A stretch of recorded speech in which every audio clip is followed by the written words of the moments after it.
Olha, todo mundo, no fundo, está buscando uma vida mais feliz, não é mesmo? É uma jornada que, de certa forma, conecta todo mundo. Mas e se a felicidade não for só uma questão de sorte ou de destino? E se for algo que a gente pode, de fato, construir? Pois é, a ciência tem bastante a dizer sobre isso. Então, bora mergulhar nesse tema e descobrir o que as pesquisas mostram sobre como cultivar uma vida com mais bem-estar. Então, para começar, a gente precisa entender uma ideia que muda tudo. É uma verdadeira virada de chave na forma como a gente encara o bem-estar. A felicidade, ela não é algo que simplesmente acontece. É algo que pode e mais, que deve ser aprendido. Então fica a pergunta, né? Será que é possível aprender a ser mais feliz?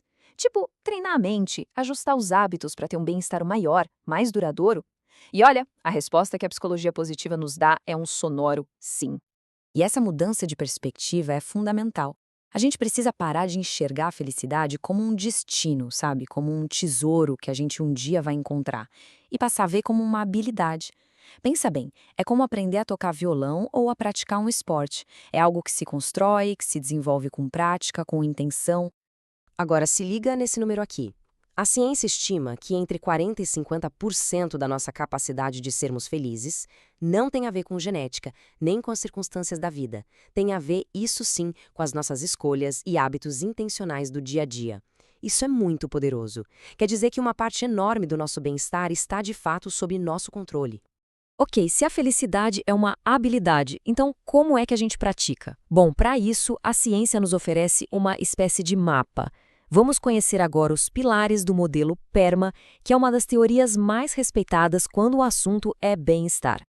Então, o que é esse tal de PERMA? Bom, ele foi desenvolvido pelo psicólogo Martin Seligman e basicamente é um modelo científico da psicologia positiva. PERMA é uma sigla, na verdade, para 5 pilares que são essenciais para uma vida plena. A ideia não é só buscar momentos felizes, mas sim construir uma vida que floresce. Vamos ver cada uma dessas letrinhas. O P vem de emoções positivas. Mas calma, isso não quer dizer ter que ser feliz o tempo todo e ignorar os problemas. Longe disso. A ideia aqui é cultivar ativamente momentos de alegria, de contentamento, praticar a gratidão e usar o otimismo como uma ferramenta para a gente conseguir lidar com os desafios que aparecem. Depois, a gente tem o E, de engajamento. Sabe aquela sensação de estar tão mergulhado numa atividade que o tempo simplesmente voa? Isso é o que os psicólogos chamam de estado de flow. É quando a gente está usando as nossas melhores habilidades em algo que nos desafia na medida certa. Isso pode acontecer no trabalho, num hobby, num esporte, qualquer coisa que nos absorva completamente. Aí vem o R, de relacionamentos. E olha, esse aqui talvez seja o pilar mais crucial de todos. Estudos que acompanharam pessoas por décadas mostram, sem sombra de dúvida, que ter conexões sociais fortes e de qualidade é o fator que mais se repete quando se fala de felicidade e até de longevidade. Investir em gente é investir em bem-estar. Chegamos ao M, de meaning, que em português a gente traduz como significado ou propósito.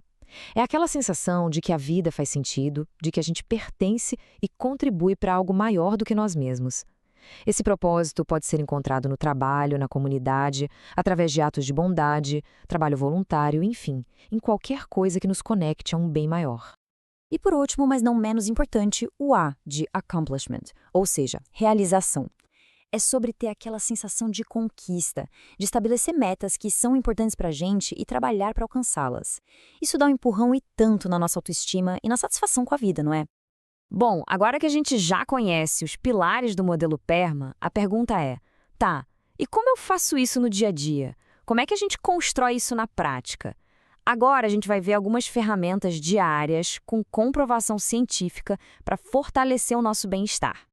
E aqui a gente tem um resumo bem legal de alguns hábitos e seus benefícios científicos. Olha só que interessante. Praticar a gratidão, por exemplo, melhora o humor e o sono. Cuidar do corpo, se exercitar, libera neurotransmissores de prazer. Ser gentil ativa centros de recompensa no cérebro. Meditar reduz o estresse. São todas estratégias bem concretas e acessíveis para a gente incorporar na rotina. E olha, se parece muita coisa, a dica é: não precisa abraçar o mundo. Escolhe um hábito para começar. A gratidão, por exemplo, é uma das ferramentas mais poderosas que existem. O simples ato de pensar em 3 coisas pelas quais se é grato antes de dormir, isso já pode literalmente mudar a química do cérebro, melhorando o humor e até o sono. Então, o que a gente pode concluir? Fica bem claro que essa história de buscar a felicidade não é sobre chegar a um destino final. Na verdade, é um caminho, um processo contínuo de prática e crescimento pessoal. E essa frase aqui captura a essência de tudo isso. A felicidade não é a ausência de problemas, mas a capacidade de se recuperar das adversidades e aprender com elas. Isso é resiliência pura. Não se trata de ter uma vida perfeita, mas de desenvolver a força para lidar com as imperfeições, se reerguer e tirar lições de cada obstáculo. Então, no fim das contas, a grande lição é esta: a felicidade é uma jornada, não um destino. É um processo contínuo de autoaperfeiçoamento construído dia após dia, com pequenas atitudes que, somadas, fazem uma diferença enorme. E para a gente fechar, fica uma pergunta para reflexão. Depois de ouvir tudo isso sobre os pilares e os hábitos, qual deles parece fazer mais sentido para começar a fortalecer hoje?